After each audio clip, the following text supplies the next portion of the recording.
தற்போதுள்ள இயந்திர அறிவியல் உலகில் மக்கள் நிறைய குற்றங்களை செய்கிறாங்க.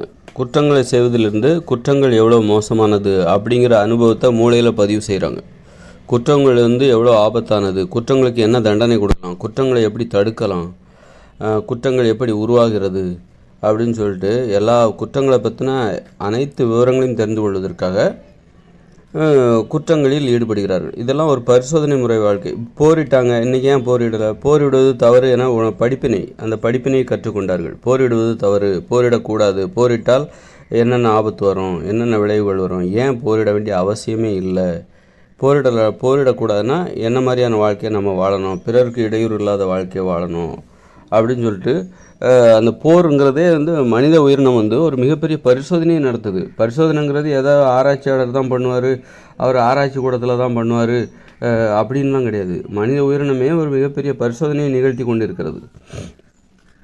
அப்படி இருக்கும்போது ஏன் இவ்வளோ குற்றங்கள் நடக்குன்னா, குற்றங்களை பற்றி தெரிந்து கொள்வதற்காக, குற்றங்களை பற்றிய ஒரு அறிவை, ஒரு படிப்பினையை, ஒரு பாடத்தை மூளையில் பதிவு செய்வதற்காக, குற்றங்களை ஏன் செய்யக்கூடாது என்பதை தெரிந்து கொள்வதற்காக, குற்றங்கள் என்றால் என்ன, குற்றங்களை செஞ்சால் என்ன நடக்கும், குற்றங்களை அனுமதித்தால் என்ன நடக்கும், இது பற்றின அனுபவத்தை மூளையில் பதிவு செய்வதற்காக தான் இவ்வளோ குற்றங்கள் இங்கே நடக்குது. அதனால் அப்போ குற்றவாளிகளால் தான் குற்றங்களை பற்றி யோசிக்க முடியும். யாருக்கு குற்றங்களை பற்றி அறிவு இருக்கும், குற்றங்களை தடுக்க வேண்டும், அதில் குற்றங்களை பற்றிய அறிவு தான் அதை தடுக்க உதவும். குற்றங்களே செய்யாத ஒருத்தருக்கு அந்த குற்றங்களை பற்றிய அறிவு வராது. குற்றங்கள் ஏன் உருவாகிறது, ஒருத்தர் குற்றவாளியாக ஆகிறாரு, அப்புறம் குற்றவாளியாக ஆகிறாரு அப்படின்னா அது ஒரு விபத்து போல் நடக்கலாம். அப்புறம் ஏன் நாம் குற்றவாளி ஆனோம், அவர் திருத்திக்க முயற்சி பண்ணுறாரு. அப்போது திருத்திக்க முயற்சி பண்ணும்போது என்னெல்லாம் தேவைப்படுது, ஒரு குற்றவாளி திருந்துவதற்கு என்னெல்லாம் தேவைப்படுகிறது அப்படின்னு சொல்லிட்டு, எந்த மாதிரியெல்லாம் முயற்சி பண்ணால் குற்றங்களிலிருந்து விடுபடலாம் அப்படின்னு சொல்லிட்டு அதற்கான உண்மைகளை கண்டுபிடிக்கிறார். அது மாதிரி மருத்துவம் பார்த்திங்கன்னா, ஏன் இவ்வளோ நோய் வருது, நோய்கள் ஏன் இந்த உலகத்தில் இருக்குது அப்படின்னா, நல்லா பார்த்தீங்கன்னா நீங்கள் குற்ற உணர்ச்சி தான் நோய்களுக்கு காரணம். குற்றங்களுக்கும் நோய்களுக்கும் நெருங்கிய தொடர்பு இருக்குது. நீங்கள் நோயாளியாக இருக்கிறனால தான் இங்கே குற்றங்கள் அதிகரிக்குது. குற்றவாளிகள் இப்போ நோயாளிகள் யாருன்னா அவங்களும் ஒரு குற்றவாளிகள் தான். எப்படின்னா, தனது உடலுக்கு தீங்கு விளைவிப்பவர்கள், தனது உடலுக்கு வேண்டுமென்றே தீங்கு விளைவிப்பவர்கள், தெரிந்தே தீங்கு விளைவிப்பவர்கள். கட்டுப்படுத்த முடியல, நாவை கட்டுப்படுத்த முடியலை, அப்புறம் பணத்தின் மீதான ஆசையை கட்டுப்படுத்த முடியல, தூங்குவதற்கு நேரம் இல்லாமல் கஷ்டப்பட்டு உழைக்கிறாங்க. அதனால் உடல் ஆரோக்கியம் கெட்டுப்போகுது. உடல் ஆரோக்கியத்தை சரியாக பராமரிக்காத குற்றவாளிகள் அவர்கள். உடல் ஆரோக்கியத்தை கெடுத்துக்கொண்ட குற்றவாளிகள். தனது உடலுக்கே தீங்கு விளைவிக்கிற உணவுகளை சாப்பிட்ட குற்றவாளிகள் அவங்க. அப்படிப்பட்டவங்க மற்றவங்களுக்கு தீங்கு தான் விளைவிப்பாங்க. தனது உடலுக்கு உணவில் மட்டும்தான் அவங்க தீங்கு செய்வாங்கன்னு கிடையாது. எல்லா விஷயத்துலையுமே அவங்க உணவில் நீங்கள் தீங்கு செஞ்சீங்கன்னா எல்லா விஷயத்துலையுமே நீங்கள் தீங்கு தான் செய்வீங்க, உங்கள் உடம்புக்கு, உங்கள் வாழ்க்கைக்கு. அது மாதிரி உங்கள் உடம்புக்கு நீங்கள் என்ன செய்கிறீங்களோ அதுதான் மற்றவங்க உடம்புக்கும் செய்வீங்க. உங்கள் உடம்புக்கு நீங்கள் என்ன செய்கிறீங்களோ அதுதான் உங்கள் வாழ்க்கைக்கும் செய்வீங்க. உங்கள் வாழ்க்கைக்கு நீங்கள் என்ன செய்வீங்களோ, நல்லது செஞ்சால் மற்றவங்களுக்கும் நீங்கள் நல்லது தான் செய்வீங்க. அதனால் நீங்கள் நல்ல உணவுகளை சாப்பிட்டா தான் உங்கள் உடம்புக்கு நீங்கள் நல்லது செய்கிறீங்கன்னு அர்த்தம். நீங்கள் நல்ல உணவுகளை சாப்பிட்டா தான் உங்கள் வாழ்க்கைக்கே நீங்கள் நல்லது செய்கிறீங்கன்னு அர்த்தம். வாழ்க்கை என்பது உடம்பில் தான் நிகழ்கிறது. உடம்பு வாழ்வதற்கு மூலதனமே உடம்பு தான். அதனால் உங்கள் உடம்புக்கு நீங்கள் நல்ல உணவை கொடுத்தீங்கன்னா தான் நீங்கள் நல்லவர், இல்லைன்னா நீங்கள் கெட்டவர். அதனால் நல்ல உணவுகள், கெட்ட உணவுகள் இட்லி, பூரி, பொங்கல், தோசை, இதெல்லாம் சொன்னால பிரியாணி, பழைய இதெல்லாம் கெட்ட உணவுகள். அப்போ நீங்கள் இதெல்லாம் சாப்பிட்றீங்க அப்படின்னா நீங்கள் கெட்டவங்க. அப்போது எதெல்லாம் சாப்பிடணுமோ அதெல்லாம் சாப்பிட்டா தான் நீங்கள் நல்லவங்க. அதனால் நல்லவங்களாக இருந்தால் தான் நீங்கள் மற்றவங்களுக்கு நல்லது செய்வீங்க. நல்ல உணவு சாப்பிட்டா தான் நீங்கள் மற்றவங்களுக்கு நல்ல உணவு கொடுப்பீங்க, நல்லது செய்வீங்க. மற்றவங்க வாழ்க்கைக்கும் வாழ்க்கையில் உள்ள பிற பிரச்சனைகளுக்கும் நல்லது செய்வீங்க. அதனால் உணவில் கரெக்டாக இருக்கணும். இப்போ ஏன் இவ்வளோ நோய்கள் அப்போ குற்றவாளிகள், அப்போ நோயாளிகள் அனைவருமே குற்றவாளிகள் தான். தனது உடல் ஆரோக்கியத்தை பாதுகாக்க தவறிய குற்றவாளிகள் அப்படின்னு பார்த்தாச்சு. அவங்க வாழ்க்கையில் பிற பிரச்சனைகள்லையும் குற்றவாளிகளாகத்தான் இருப்பார்கள். நோயாளிகளின் உணர்ச்சி வன்முறை உணர்ச்சியால் தான் குற்றங்களே, நோயே உருவாகுது. உடம்புல வன்முறை உணர்ச்சிங்கிறத தாங்கிக்க முடியாது, ரொம்ப வலிமையானது. அதை எளிமையானவர்களால் தாங்கிக்க முடியாது. அதை தாங்கிக்கிறதுக்கு நமக்கு ஒரு சக்தி வேணும். இப்போ ரொம்ப முரட்டுத்தனமாக உழைக்கிறது, இதெல்லாம் வன்முறை உணர்ச்சி. இதெல்லாம் செய்கிறதுக்கு வந்து இப்போ ஒரு மாமிசம் உண்றது ஒரு வன்முறை உணர்ச்சி. மாமிசம் உண்பது ஒரு வன்முறை உணர்ச்சி. அதுக்கு மிகப்பெரிய வலிமை தேவையா அப்படின்னு நீங்கள் கேட்கலாம். ஆமாம், நீங்கள் ஒரு ஆட்டை கொன்று சாப்பிட்றீங்க, மாட்டை கொன்று சாப்பிட்றீங்க. மாட்டை கொல்றது வலிமையான செயல் இல்லையா? ஒரு முரட்டுத்தனமான, கடினமான, ஒரு மோசமான செயல் இல்லையா? செயல் தானே. அப்படின்னா அது வன்முறை உணர்ச்சி தான்.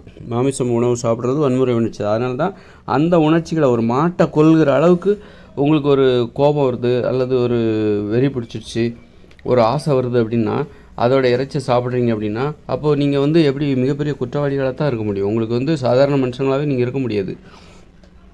அப்போ நீங்கள் வந்து நோய்களை பற்றி தெரிஞ்சுக்கணுன்னா நோயாளிகளாக இருக்க வேண்டும். நோய்களை பற்றிய ஒரு அறிவை பதிவு செய்கிறாங்க. ஏன் இந்த உலகத்தில் இவ்வளோ நோய்கள் அப்படின்னா, நோய்களை பற்றிய அறிவை வந்து மக்கள் வந்து பதிவு செஞ்சிட்ருக்காங்க. பரிசோதனை மூலமாக, அனுபவம் மூலமாக மூளையில் பதிவு செய்து கொண்டு இருக்கிறார்கள். நோய்கள் எப்படி உருவாகிறது, என்னென்ன காரணங்களுக்காக நோய்கள் உருவாகிறது, உணவுகளால் மட்டும்தான் நோய்கள் உருவாகிறதா, வேறு என்ன காரணம், வாழ்க்கையில் வேறு என்ன, அமைதி என்பது எந்த அளவுக்கு நோய்கள் உருவாவதற்கும் அமைதியின்மைக்கும் எந்த அளவுக்கு தொடர்பு இருக்கிறது, அமைதிக்கும் ஆரோக்கியத்துக்கும் எந்த அளவுக்கு தொடர்பு இருக்குது, நோய் இல்லைன்னா என்ன பண்ணணும், நோய் இல்லாத வாழ்க்கை எப்படிப்பட்டது இருக்கும், நோய்களே இல்லாத ஒரு உலகம் எப்படிப்பட்டதாக இருக்கும், குற்றங்களே இல்லாத ஒரு உலகம் எப்படிப்பட்டதாக இருக்கணும். அது நான் வடிவமைச்சல அந்த உலகம் தான். நான் இது வரைக்கும் பேசிகிட்டு இருக்கேன்ல, அந்த உலகம் தான் குற்றங்களே இல்லாத உலகம், நோய்களே இல்லாத உலகம். அப்போ இதுக்கான படிப்பினைகள் எனக்கு எங்கேருந்து கிடைக்குது? ஒரு குற்றங்களே இல்லாத ஒரு உலகை உருவாக்குவதற்கான ஒரு உந்துதல், ஒரு படிப்பினை, ஒரு அனுபவம் எனக்கு எப்படி கிடைக்குது? எனக்கு எந்த அடிப்படையில் நான் ஒரு குற்றங்களே இல்லாத ஒரு உலகை உருவாக்குகிறேன், எந்த அடிப்படையில் நோய்களே இல்லாத ஒரு உலகை நான் உருவாக்குகிறேன் அப்படின்னா, நான் வந்து ஒரு மிகப்பெரிய நோயாளியாக இருந்திருக்கேன். அதாவது ஒரு நோயினால் ஏற்படுகிற ஒரு உச்சகட்ட ஒரு பயம், ஒரு மரண பயம், அதை நான் அனுபவிச்சிருக்கேன். அதை அடிப்படையாக கொண்டு தான் நான் வந்து நோய் இல்லாத இந்த உலகத்தை உருவாக்குகிறேன். அப்புறம் நான் வந்து ஒரு குற்ற உணர்வுகளாலும் நான் பாதிக்கப்பட்டு இருக்கிறேன். குற்றங்களையும் செய்து பார்ப்போமே அப்படின்னு நான் செஞ்சுருக்கேன். அது மென்மையாக செஞ்சால் போதும். அதுக்காக நீங்கள் வந்து பெரிய தெருவில் இறங்கி குற்றங்களெல்லாம் செய்யணுங்கிற அவசியம் இல்லை. நம்மக்கிட்ட அதிகமான பயம் இருந்தால் சின்ன சின்ன விஷயங்களில் இருந்து கூட நம்ம பாடம் கற்றுப்போம். நம்மக்கிட்ட வந்து அதாவது ஒரு பய உணர்ச்சி அதிகமாக இருந்துச்சு வச்சுக்கோங்களேன், அவங்க சின்ன விஷயத்துலேருந்து கூட பாடம் கற்றுப்பாங்க. பயமே இல்லை, திமிராக இருக்கும் அப்படின்னா பெரிய விஷயம் பண்ணால் கூட அவங்க அதிலேருந்து பாடம் கற்றுக்க மாட்டாங்க. கொலை பண்ணுறாங்க, அதுலேருந்து அவங்க பாடம் கற்றுக்கவே இல்லை, தொடர்ந்து கொலை பண்ணிகிட்டே இருக்காங்க. ஏதாவது ஒரு தருணத்தில் கூட அது தப்புன்னு அவங்களுக்கு தோணலை. திருடும்போது அவங்க தொடர்ந்து திருடிகிட்டே இருக்காங்க, கொள்ளையடிக்கிறாங்க, மேலும் மேலும் அடி வாங்குறாங்க, தண்டனை அவங்க போலீஸில் பிடிச்சி போகிறாங்க, ஜாமீனில் வெளியே வராங்க, திரும்ப அதை தப்பு செய்கிறாங்க. அந்த தவறை திருத்திக்கணும், அந்த தவறிலிருந்து விடுபடணும் அப்படிங்கிற அந்த மனோபாவம் அவங்களுக்கு வரவே இல்லை. அதனால் வந்து திருந்தணும் அப்படின்னா உங்களுக்கு சின்ன தப்பு போதும். நீங்கள் திருந்தக்கூடியவராக இருந்தால், உங்களை திருத்தி கொள்ளக்கூடியவராக இருந்தால், நீங்கள் சின்ன குற்றங்களிலிருந்து கூட நீங்கள் கற்றுக்கொள்ள வேண்டிய பாடத்தை கற்றுக்கொள்ளலாம். உங்களுக்கு மிகப்பெரிய குற்றங்கள் செய்து தான் நீங்கள் இப்போ அசோகர் வந்து திருந்துறதுக்கு, அதாவது அந்த அசோகர் இருக்கார்ல, அவர் திருந்துறதுக்கு ஒரு மிகப்பெரிய போரே தேவைப்பட்டது. எல்லோரும் செத்து கிடக்குறாங்க. அதெல்லாம் பார்த்து அவர் ரொம்ப கவலைப்பட்டு இன்னும் போரிடக்கூடாது அப்படின்னு சொல்லிட்டு போரிடுவதை கைவிட்டு விட்டார். அப்போ அவருக்கு மிகப்பெரிய போரே தேவைப்பட்டிருக்கிறது. ஆனால் வந்து அதை விட இப்போது ரொம்ப எளிமையானவங்க, அவங்க வந்து திருந்துவதற்கு ஏதோ தெரியாதனமாக தப்பு பண்ணுறாங்க, குற்றங்கள் செய்கிறாங்க. திருந்துவதற்கு அவர்களுக்கு சிறு குற்றங்கள் போதும், அதிலிருந்து பாடம் கற்றுக்கொள்வார்கள். திருடக்கூடாதுன்னு இருக்காங்களா, நேர்மையாக வாழணும்னு நினைக்கிறாங்களா, அவங்க தெரியாதனமாக ஒரு திருட்டை செய்துவிட்டால் அதிலிருந்து பாடம் கற்றுக்கொள்ள சிறு திருட்டு போதும். ₹1 திருட்டினாலே அதிலிருந்து அவங்க பாடத்தை கற்றுப்பாங்க. ₹1 திருடினாலே திருடக்கூடாது என அந்த ₹1 திருட்டிலிருந்து அவர்கள் தெரியாதனமாக ஒரு திருடு பண்ணுறாங்க.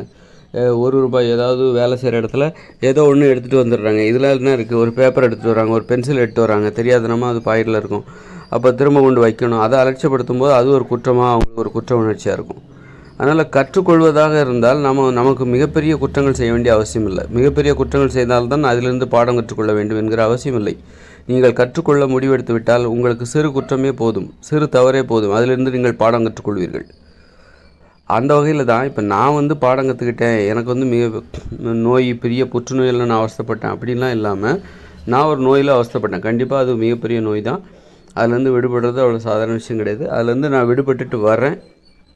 அதனால இந்த ஆராய்ச்சியாக பண்ணிவிடு. ஏன் நோயை பற்றி பேசுகிறேன்னா, நோயாளிகளாகத்தால் நோயை பற்றி பேச முடியும். ஆரோக்கியமாக இருக்கிறவங்களுக்கு நோயை பற்றி பேச மாட்டாங்க, அவங்க ஆரோக்கியத்தை பற்றி பேசிகிட்டு இருப்பாங்க. நீங்கள் என்னவா இருக்கிறீங்களோ அதை பற்றி தான் நீங்கள் பேசுவீங்க. நான் குற்றங்களை பற்றி பேசுகிறேன்னா, நான் குற்றவாளியாக இருக்கிறேன்னு அர்த்தம். குற்ற உணர்வுகளால் அதிலேருந்து விடுபடணும்னு முயற்சி பண்ணிகிட்ருக்கேன். அதுக்கான அனுபவங்களை, அதுக்கான அறிவு எனக்கு என்ன தேவைப்பட்டதோ அதைத்தான் நான் மக்களுக்கு சொல்கிறேன்.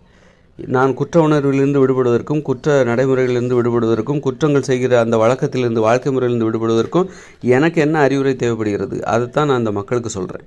எனக்கு நான் என்ன வழியை கடைபிடிக்கிறேன், அதிலிருந்து நான் விடுபடுகிறேன். அப்போ அந்த வழிமுறையை நான் மக்களுக்கு சொல்கிறேன். அது மாதிரி நோயிலிருந்து விடுபடுவதற்கு நான் முயற்சி செய்கிறேன். நான் ஒரு நோயாளி. அப்படி இருக்கும்போது நான் நோயிலிருந்து விடுபடுறதுக்கு நான் ஒரு முயற்சி செய்கிறேன். அதற்கான வழிமுறையை தான் நான் உங்களுக்கு சொல்லிக்கிட்டு இருக்கேன். ஒரு நோயாளியால் தான் நோய்களை பற்றிய நோயிலிருந்து விடுபடக்கூடிய ஒரு வழிமுறையை சொல்ல முடியும். ஒரு ஆரோக்கியமானவர்களால் ஒரு ஒரு நோய்க்கான காரணங்களையோ நோயிலிருந்து விடுபடுவதற்கான வழிகளையோ சொல்ல முடியும். ஆரோக்கியமாக வாழ்வது என்பது வேறு, நோயிலிருந்து விடுபடுவது என்பது வேறு. ஆரோக்கியமாக வாழ்வதற்கான வழிமுறைகளை நீங்கள் நோய் வருவதற்கு முன்பே கடைபிடிக்க வேண்டும். நோய்கள் வருவதற்கு முன்பே ஆரோக்கியமாக எப்படி வாழ்வது என்பதை நீங்கள் கடைபிடித்திருக்க வேண்டும். ஆரோக்கியமாக வாழ்வது எப்படி என்பதை கடைபிடிக்காமல் அதை அலட்சியம் பண்ணனால தான் நோயை வந்துருச்சு. இப்போ நோய்க்குள்ளே நீங்கள் போயிட்டீங்க. இப்போ நோயிலேருந்து குணப்படுத்தினா தான் நீங்கள் ஆரோக்கியமாக வாழ்வது எப்படி என்பது பற்றியே சிந்திக்க முடியும். நீங்கள் உங்கள் உடம்புல கடுமையான நோய் இருக்குது, தீராத நோய் இருக்குது, குணப்படுத்த முடியாத நோய் இருக்குது. அப்படிப்பட்ட நோயை வச்சுக்கிட்டு ஆரோக்கியமாக வாழ்வது எப்படி அப்படின்னு நீங்கள் படிக்கக்கூடாது. அப்படிங்கிற விஷயத்தை நீங்கள் தெரிஞ்சுக்காதீங்க. நோயை குணப்படுத்துவது எப்படி அப்படிங்கிறத தான் நீங்கள் தெரிஞ்சுக்கணும். அதனால் நாம் எந்த பிரச்சனையில் இருக்கோமோ அந்த பிரச்சனையை பற்றி தான் நம்ம யோசிக்கணும். நம்ம ஒரு குற்றவாளி அப்படின்னா குற்றவாளியாக இருக்கும். நிறைய குற்ற உணர்வுகளால், அறியாமையின் காரணமாக நிறைய குற்ற உணர்ச்சியால் பாதிக்கப்பட்டிருக்கோம். குற்றங்களால் நம்ம அறியாமையின் காரணமாக அதை நம்ம ஏற்றுக்கிட்டு இருக்கோம். குற்றங்களை செய்வதை சகித்து கொள்கிறோம் அப்படின்னு சொல்லிட்டு நம்ம நேர்மையை அலட்சியப்படுத்துகிறோம், கட்டுப்பாடுகளை அலட்சியப்படுத்துகிறோம்.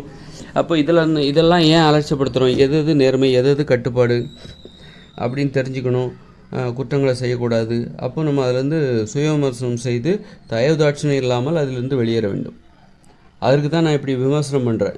இப்போது பெண்களை பற்றி குற்றச்சாட்டு வைக்கிறேன், வீட்டில் வேலை பார்க்காம இருக்காங்க, அது எவ்வளோ பெரிய குற்றம் சொல்கிறேன். இதெல்லாம் எவ்வளோ பெரிய, அப்போ நிறைய விஷயங்களை நான் சொல்லிட்டு தான் வரேன். அதனால் இதில் சின்ன விஷயம் இதெல்லாம் அலட்சியம் பண்ணனால தான் அது மிகப்பெரிய குற்றங்களுக்கு இங்கே காரணமாக இருக்குது. சின்ன விஷயங்களை அலட்சியம் பண்ணாதீங்க. சின்ன குற்றங்கள் தான் மிகப்பெரிய குற்றங்களாக மாறும். சிறு தவறுகள் அதை நம்ம அலட்சியப்படுத்தும்போது அது பெருசாக மாறும். அதனால் ஒரு குற்றங்களிலிருந்து நீங்கள் விடுபட வேண்டுமென்றால், குற்றங்களிலிருந்து நீங்கள் குற்றவாளிகளாக இருந்த அனுபவம் உங்களுக்கு இருந்து அந்த குற்றவாளிகளாக வாழ்ந்து, அதனால தான் இந்த உலகத்தில் மக்கள் ஏன் இவ்வளோ குற்றங்கள் நடக்குதுன்னா, குற்றங்களை பற்றிய அறிவு தெரியாதனமாக குற்றவாளிகள் ஆகிட்டாங்க. தெரியாதனமாக இல்லை, தெரிஞ்சே உள்ளே போயிட்டாங்க. அதாவது அவங்க மேலே அவ்வளோ தன்னம்பிக்கை, என்னால் எதையும் செய்ய முடியும், குற்றங்களை பார்த்து நான் பயப்பட வேண்டிய அவசியம் இல்லை, நோய்களை பற்றி நான் பயப்பட வேண்டிய அவசியம் இல்லை, நான் திருந்திடுவேன், நான் குற்றவாளியாக இருந்தாலும் நான் என்னை திருத்திக் கொள்வேன், அதுமாதிரி நான் நோயாளியாக இருந்தாலும் என்னை நான் குணப்படுத்துவேன், எனக்கு அந்த தன்னம்பிக்கை இருக்குது அப்படின்னு சொல்லிட்டு இவங்க உள்ளே போகிறாங்க. உள்ளே போகிறதுங்கிறது ஒரு தலைமுறையில் நடக்கலை, படிப்படியாக உள்ளே போகிறாங்க. ரொம்ப காலமாக அதற்கான முயற்சி நடந்துகிட்ருக்கு. ரொம்ப காலமாக அதற்கான முயற்சி, அதாவது நோய்களுக்கு உள்ளே பயணிப்பது, அது திடீர்னால் நடக்கலை, ஒரு தலைமுறையில் நடக்கலை. போன தலைமுறை அதற்கு முந்தைய தலைமுறை, இப்படி ஆயிரக்கணக்கான வருஷத்திற்கு முன்பே குற்றங்களுக்கான நோய்களுக்கான விதை ஊன்றப்பட்டு விட்டது. அது வளர்கிறது, விருட்சமாகி நிற்கிறது. இன்னைக்கு நிற்கிது, நிலச்சி நிற்கிது. நம்ம அதன் நிழலில் வசித்து கொண்டிருக்கிறோம். குற்றங்களுக்கான நோய்களுக்கான நிழலில் நாம் வசித்து கொண்டிருக்கிறோம். இப்படி இருக்கும்போது அதுலேருந்து நம்ம எப்படி விடுபடுறது? இதோட வேர்கள் எங்கெல்லாம் போகுது? அப்போ இதை திரும்பவும் வரவிடக்கூடாது, இந்த மரத்தை வெட்டிடலாம், திரும்பவும் அது வரவிடக்கூடாது, அப்படி இப்படின்னு சொல்லிட்டு அதை ஆராய்ச்சி பண்ணி நம்ம வெளியே வர வேண்டியிருக்கு. அப்போது ஒரு தலைமுறையில் நான் நோய்க்குள்ளே போயிட்டு நான் வெளியே வந்துடுவேன் அப்படிங்கிறது சாத்தியமில்லை. பல தலைமுறைகளாக நம்ம நோய்க்குள்ளேயும் குற்றங்களுக்குள்ளேயும் பயணித்து விட்டோம். பல தலைமுறைகளாக நம்ம நோயாளிகளாக வாழ்ந்து விட்டோம். பல தலைமுறைகளாக குற்றவாளிகளாக வாழ்ந்து விட்டோம். அப்படின்னா அந்த அளவுக்கு நம்ம உள்ளே டீப்பாக போயிருக்கோம்னு அர்த்தம். குற்ற உலகிற்குள், அந்த நோய்களுக்குள் ரொம்ப ஆழமாக பயணித்திருக்கிறோம். ஆயிரக்கணக்கான வருடங்களாக ஆழமாக பயணித்திருக்கிறோம். குற்றங்கள் இன்றைக்கி பயங்கர நுட்பமாக மாறிவிட்டது. நேரடியாக சண்டை போடுவது என்பதாக மாறி அது இன்றைக்கி பயங்கர மறைமுகமாக, ரகசியமாக குற்றங்கள் நிகழ்ந்து கொண்டிருக்கிறது. எப்படின்னா, நேரடியாக வெட்டினாங்க, குத்துனாங்க, அடித்தாங்கிறது ஒரு குற்றம், கற்பழிப்பு இதெல்லாம் ஒரு குற்றம். இன்றைக்கி அது என்ன, எதுக்காக அடிக்கிறாங்க, வெட்டுறாங்க, குத்துறாங்க? ஒருத்தர் கொலை பண்ணணும், அதானே குற்றம். ஒருத்தரை அழிக்கணும், அதுதானே குற்றம். குற்றத்தின் நோக்கம் அதானே, ஒருவரை அழிக்க வேண்டும், ஒருத்தரை இல்லாமல் செய்ய வேண்டும், அதுதானே குற்றம்.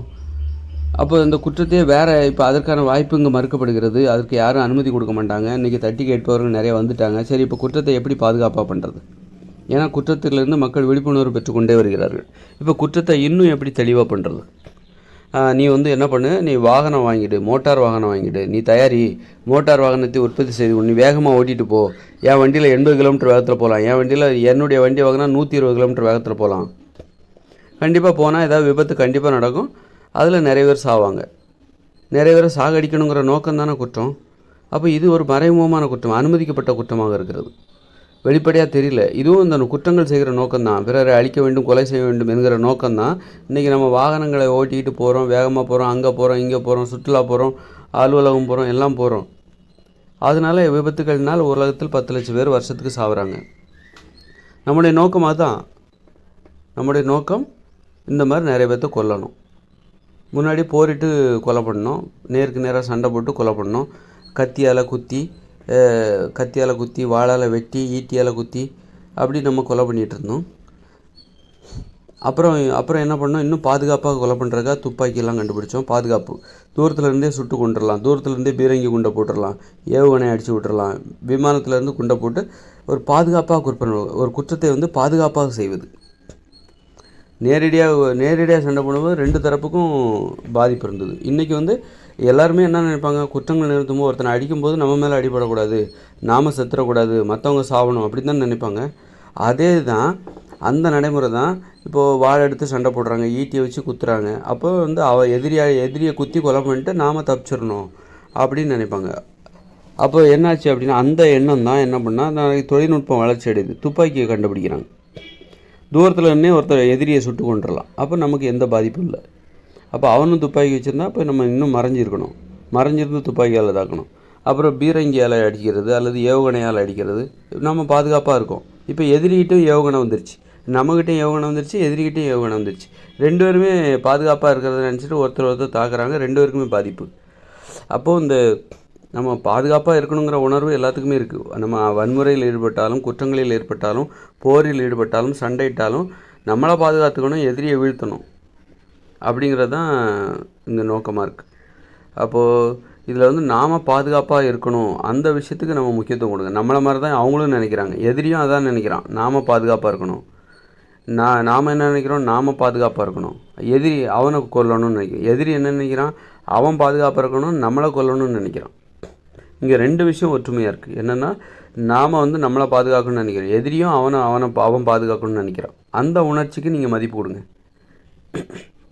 கொல்லணுங்கிற உணர்ச்சிக்கு, எதிரியை கொல்லணுங்கிற உணர்ச்சி 2 பேருக்குமே இருக்குதுல்ல, அதுக்கு மதிப்பு கொடுக்காதீங்க. பாதுகாக்கணுங்கிற உணர்ச்சி இருக்குல்ல, நம்மளையும் நாம் பாதுகாக்கணும், அப்புறம் எதிரியும் அதை தான் நினைக்கிறான், அந்த உணர்ச்சிக்கு மதிப்பு கொடுங்க. கொல்லணுங்கிற உணர்ச்சிக்கு ஏன் மதிப்பு கொடுக்குறீங்க? பாதுகாக்கணுங்கிற உணர்ச்சிக்கு மதிப்பு கொடுங்க. நம்ம எப்படி பாதுகாக்கணுமோ அதே மாதிரி தான் அந்த எதிரிக்கும் அவனையும், அவனது குடும்பம் அல்லது அவன் உறவினர், அவனுடைய மக்களை அவன் பாதுகாக்கணும்னு நினைக்கிறான். அதுக்கு மதிப்பு கொடுத்து குற்றங்களிலிருந்து விடுபடுவது அப்படின்னு சொல்லிட்டு மக்கள் இப்போது ஒரு பரிசோதனையாக இதெல்லாம் முயற்சி பண்ணிகிட்ருக்காங்க. ஒரு நோயாளியால் தான் நோய்களுக்கான மருத்துவத்தையே சொல்ல முடியும். மருத்துவரால் நீ எம்பிபிஎஸ் படிக்கிற, ஆரோக்கியமாக இருக்கிற, எம்பிபிஎஸ் படிக்கிற, உனக்கு நல்லா மனப்பாடம் பண்ணுற ஒரு திறமை இருக்குது, அதை வச்சுக்கிட்டு நீ எம்பிபிஎஸ்லாம் படித்து நீ எம்பிபிஎஸ் படிச்சுட்டப்பா, ஆனால் உன்னால் கண்டிப்பாக ஒரு நோய்களுக்கான காரணத்தை கண்டுபிடிக்க முடியாது. இப்போ நான் நோய்களுக்கான காரணத்தை யார் கண்டுபிடிச்சிரா? நான் தானே கண்டுபிடிச்சேன். இது ஏதோ தற்பெருமை. இப்போ நான் அதுதான் சொல்லிகிட்டு இருக்கேன். நோய்களுக்கான காரணம் என்னென்ன காரணங்களுக்காக நோய்கள்லாம் உருவாகுது, வெறும் உணவு அப்படின்லாம் இல்லாமல் நம்முடைய வாழ்க்கை முறை, நம்முடைய நடைமுறை, குற்ற உணர்ச்சி தான் நோய்களாக மாறுகிறது. ஏற்றத்தாழ்வற்ற சமூகம், ஒரு சர்வாதிகாரம், அடிமைத்தனம் எல்லாமே நோய்களுக்கு காரணமாக இருக்கிறது. தனி உடைமை நடைமுறை அதெல்லாம் நோய்களுக்கு காரணமாக இருக்கிறது. அப்புறம் ஒரு குடும்பத்துக்காக நேரம் செலவழிக்காமல் இருக்கிறது, வெறும் பணத்தை மட்டுமே சம்பாதிச்சுட்டு போகிறது, அது மிகப்பெரிய காரணமாக இருக்கிறது. அப்படின்னு சொல்லிட்டு எல்லா கோணங்களில் இருந்தும் நான் நோய்களுக்கு உணவுகளையும் நான் காரணமாக காட்டுறேன். எந்த உணவு சாப்பிட்டா நோய் வராது அப்படின்னு சொல்லிட்டு எல்லாத்தையும் நான் காரணமாக காட்டுறேன். வெறும் கண்மூடித்தனமாக இயற்கை உணவு சாப்பிடுங்க, பச்சையாக சாப்பிடுங்கன்னு சொல்லாமல், இந்த இயந்திர அறிவியல் உலகம் உருவாவதற்கு உப்பும் ஒரு காரணம். உப்பு சமைச்சு சாப்பிட்லன்னா நம்மளால் இந்த இயந்திர அறிவியல் உலகை உருவாக்கியிருக்க முடியாது. நம்ம இந்த இயந்திர அறிவியல் உலகுக்கு வந்துவிட்டோம். எதனால்? சமைச்சு சாப்பிட்டனால தான் வரோம், அந்த உப்பு போட்டு சமைச்சு சாப்பிட்டனால தான் வரோம். அதனால் உப்பு போட்டு சாப்பிட்ட சாப்பாட்டிலே உயர்தரமான உணவுகளை சாப்பிடுங்கன்னு நான் சொல்கிறேன். மலிவான உணவுகளை சாப்பிடாதீங்க. உயர்தரமான உப்பு போட்டு சமைச்சு சாப்பிட்ட உணவு இல்லை, இனிப்பு கலந்து சமைச்சு சாப்பிட்ட உணவில் உயர்வான உணவை சாப்பிடுங்க. மலிவான உணவுகளை சாப்பிடாதுன்னு சொல்கிறேன். வெறும் இயற்கை உணவு சாப்பிடு அப்படின்னா அது வந்து ஒரு ஒரு சரியாக புரிஞ்சிக்காத ஒரு விஷயத்தினால அடிப்படை. அதனால் வந்து நோய்களுக்கான காரணம், நோய்கள்லேருந்து விடுபடுவதற்கான வழிமுறை, இப்படி எல்லாத்தையும் ஒரு ஒட்டுமொத்தமாக என்னால் முடிஞ்ச அளவுக்கு நான் சொல்லிட்டேன். இதை தவிர நோய்களுக்கான காரணம் வேறு எதுவும் இருக்க முடியாது, இருக்கவும் இருக்காது. இதுதான் இறுதி அறிக்கை, ஃபைனல் ஸ்டேட்மெண்ட் அப்படின்ற மாதிரி என்னுடைய அறிக்கை என்பது இறுதி அறிக்கை. இதை வேணால் நீங்கள் ஆராய்ச்சி பண்ணுங்கள். நான் சொல்கிற விஷயத்தை வச்சுக்கிட்டு ஏதாவது விவரமாக ஏதாவது அதுலேருந்து ஒரு பாயிண்ட் எடுத்தோ அல்லது விவரமாக அதை பற்றி பண்ணுங்கள். அதனால் வந்து நம்முடைய வாழ்க்கை முறை குற்ற வாழ்க்கை முறை, அதனால் வந்து நோய்களுக்கான காரணம், குற்றங்களுக்கான காரணம், இதெல்லாம் ஆராய்ச்சி பண்ணி நம்ம அது மாதிரியான ஒரு வாழ்க்கை வாழ்ந்து ஒரு அனுபவத்தை நமது மூலையில் நாம் பாடத்தை பதிவு செய்து கொண்டிருக்கிறோம். அப்படியான ஒரு வாழ்க்கை முறையை நாம் வாழ்ந்து கொண்டிருக்கிறோம்.